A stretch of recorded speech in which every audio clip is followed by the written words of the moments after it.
they have to understand that, hey, you've now got time to save the additional money you need to get the deposit ready in time for the title, which is a great reason to buy untitled land because it buys you that time, but you still get to lock in a block in an earlier stage in an estate that you're happy with. So there's a benefit, but there's also a bit of preparation and planning to make sure you'll be ready to settle on that block when it does come out. In line with that too, Colin, a lot of people also buy the block early, and by the time the land title comes out, the value of the block's actually gone up considerably. Yeah. We've seen that a lot. And again, the current market's pretty stable, but we've seen that a lot over the years. A lot of people made a lot of money. Yeah.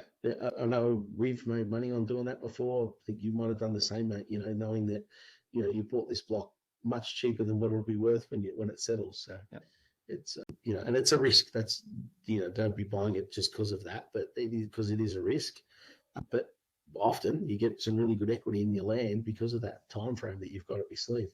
I guess number two, mate, is get a real estimate of when the titles are forecast, and when the registration will be. And part of doing that is to go and do a little bit of history on what it took on previous stages. So that particular development, if it's stage 3 or stage 4 in that development, were they on time previously? What sort of time frame were they taking?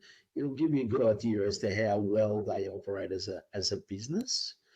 So, ask those questions and get a bit of a guide on where that sort of sits. Sometimes you'll find that information on their website because you'll see when the blocks were originally released, and they might have like a section that does have title updates and stuff, and it'll show that time frame. Ask the builder consultant as well. They'll often say, mate, might be better off on the estate next door that's, flying along and they're always on time versus this one that's, dragging its tail a bit. So have those sort of conversations. They will be able to generally help you out.